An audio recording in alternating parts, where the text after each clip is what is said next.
میرے بھائیوں، چند جمعوں سے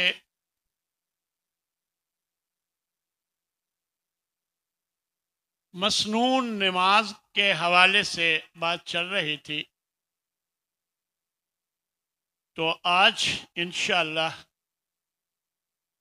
نماز چاشت، جسے اشراق بھی کہا جاتا ہے، نماز تسبیح، اور اگر وقت ملا تو انشاءاللہ سجدہ صاحب کے بارے میں بیان ہوگا۔ نبی صلی اللہ علیہ وسلم کی یہ حدیث ہے کہ یصبح علی کل سلامہ من احدکم صدقہ، جب کوئی بھی صبح کرتا ہے تو ہر جوڑ کا صدقہ کرنا اس پر لازم ہے۔ فکل تسبیحۃ صدقہ، ہر سبحان اللہ کہنا صدقہ ہے۔ وکل تحمیدۃ صدقہ، الحمدللہ کہنا صدقہ ہے۔ وکل تہلیلۃ صدقہ، لا الہ الا اللہ کہنا صدقہ ہے۔ وکل تکبیرۃ صدقہ، اور اللہ اکبر کہنا صدقہ ہے۔ وامر بالمعروف صدقہ، نیکی کا حکم دینا صدقہ ہے۔ ونہی عن المنکر صدقہ، اور اسی طرح برائی سے روکنا یہ بھی صدقہ ہے۔ یہ بیان فرما کر آپ صلی اللہ علیہ وسلم، یہ مسلم کی روایت ہے، آپ فرماتے ہیں وَيُجْزِئُ مِنْ ذَلِكَ، ان سب چیزوں سے کفایت کر دیں گی رکعتان یرکعہما من الضحیٰ، 2 رکعات جو صلاۃ چاشت، نماز چاشت، صلاۃ الضحیٰ کی اگر کوئی پڑھ لے تو ان سب سے کفایت کر جائیں گی۔ تو یہ نبی صلی اللہ علیہ وسلم کا فرمان جو ہے نماز چاشت کے فضیلت کے حوالے سے، آپ صلی اللہ علیہ وسلم کا یہ فرمان۔ ایک روایت میں حضرت انس رضی اللہ تعالی عنہ فرماتے ہیں کہ آپ صلی اللہ علیہ وسلم نے فرمایا من صلی الفجر فی جماعت، جو صبح کی نماز جماعت کے ساتھ پڑھ لے، ثم قعد یذکر اللہ، پھر بیٹھ جائے اور اللہ کا ذکر کرتا رہے، حتی تطلع الشمس، یہاں تک کہ سورج نکل آئے، ثم صلی رکعتین، پھر 2 رکعات نماز ادا کرے، کانت لہو کاجر حجۃ و عمرہ، اس کے لیے ایک حج اور ایک عمرے کا اجر اور ثواب اسے مل جائے گا۔ پھر ساتھ ہی آپ فرماتے ہیں تامتن تامتن، مکمل حج اور عمرے کا ثواب، مکمل حج اور عمرے کا ثواب۔ ترمذی کی یہ روایت۔ اسی طرح حضرت زید بن ارقم صحابی ہیں رضی اللہ تعالی عنہ، فرماتے ہیں کہ انہوں نے دیکھا کہ کچھ لوگ یصلون من الضحیٰ، چاشت کی نماز پڑھ رہے ہیں۔ حضرت زید بن ارقم نے دیکھا کہ کچھ لوگ صلاۃ الضحیٰ، چاشت کی نماز پڑھ رہے ہیں۔ فقال، تو وہ فرمانے لگے اما لقد علموا، کیا ان لوگوں کو معلوم نہیں، ان الصلاۃ فی غیر هذه الساعات افضل، کہ یہ نماز اس وقت کے علاوہ وقت میں زیادہ بہتر ہے۔ ان رسول اللہ صلی اللہ علیہ وسلم قال، کیونکہ رسول اللہ صلی اللہ علیہ وسلم نے فرمایا صلاۃ الاوابین حین ترمد الفصال، صلاۃ الاوابین، اواب رجوع کرنے والے کو، اللہ کے قریب ہونے والے کو کہا جاتا ہے۔ اوابین کی جو نماز ہے یہ اس وقت ہوتی ہے جب اونٹنیوں کے بچوں کے پاؤں جلنے لگ جائیں، یعنی ذرا دھوپ تیز ہو جائے، تو وہ ذرا جلدی پڑھ رہے ہوں گے، تو یعنی یہ افضل اور بہتر وقت یہ ہے، اور اس کو صلاۃ الاوابین بھی کہا گیا ہے۔ حضرت ابو الدرداء رضی اللہ تعالیٰ عنہ سے یہ روایت ہے، اور وہ رسول اللہ صلی اللہ علیہ وسلم سے یہ روایت کرتے ہیں کہ آپ نے فرمایا، یہ حدیث قدسی ہے کہ یا ابن آدم، اللہ فرماتا ہے اے آدم کے بیٹے، ارکع لی 4 رکعات فی من اول النہار، تو 4 رکعات دن کے شروع میں پڑھ لے، اکفک آخرہ، میں دن کے آخر تک تیرے لیے کافی ہو جاؤں گا۔ تو دن کے شروع میں میرے لیے 4 رکعات پڑھ لے، میں دن کے آخر تک تیرے لیے کافی ہو جاؤں۔ تو میرے بھائیوں، یہ صلاۃ چاشت یا نماز چاشت، جسے صلاۃ الاوابین بھی کہا گیا ہے، یہی صلاۃ الاوابین ہے۔ بعض صوفیاء کرام مغرب کی نماز کے بعد ایک نماز پڑھتے ہیں اور اسے صلاۃ الاوابین کا نام دیتے ہیں، تو یہ نماز کسی صحیح حدیث سے ثابت نہیں۔ صلاۃ الاوابین یہی جو چاشت کی نماز ذرا لیٹ کر کے پڑھی جائے، تو یہی صلاۃ الاوابین۔ تو میرے بھائیوں، مختلف روایات میں نماز چاشت یا اشراق کی نماز کا ذکر 2 رکعات کا بھی ہے، 4 کا بھی ہے، 6 کا بھی اور 8 کا بھی۔ یہ تمام رکعات کا ذکر ضرور ہے، لیکن 4 کو علماء نے افضل کہا ہے، کیونکہ زیادہ تر 4 رکعات کا ذکر ہے۔ بہت سے علماء کا خیال ہے کہ نماز اشراق اور نماز چاشت ایک ہی نماز ہے، لیکن مولانا اقبال کیلانی صاحب نے احادیث پہ بہت کام کیا ہے۔ ان کی کتاب الصلاۃ میں انہوں نے بیان کیا ہے، اور مجھے یہ بات ان کی بہت اچھی لگی۔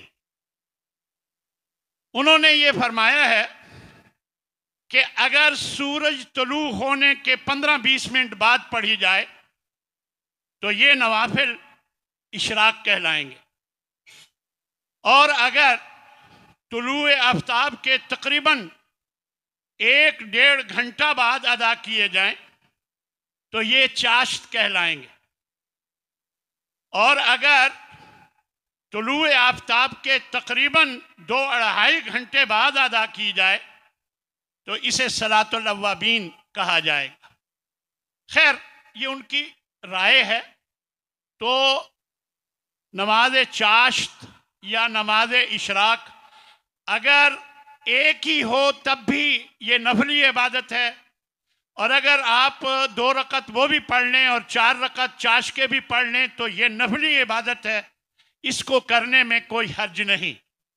اور اگر آپ ذرا لیٹ کر کے پڑھیں، کہ جیسے فرمایا کہ جب اونٹنی کے بچے کے پاؤں جلنے لگیں، ذرا تیز دھوپ نکل آئے تو پڑھیں، تو یہ افضل ہے، اسے صلاۃ الاوابین کہا گیا ہے۔ تو سورج کے زوال سے کچھ دیر پہلے تک پڑھی جا سکتی ہے، اور سورج کے نکلنے کے بعد تک، یہ سورج کے زوال سے پہلے تک پڑھی جا سکتی ہے، یہ اس کا وقت۔ صلاۃ الچاشت، صلاۃ الضحیٰ کا۔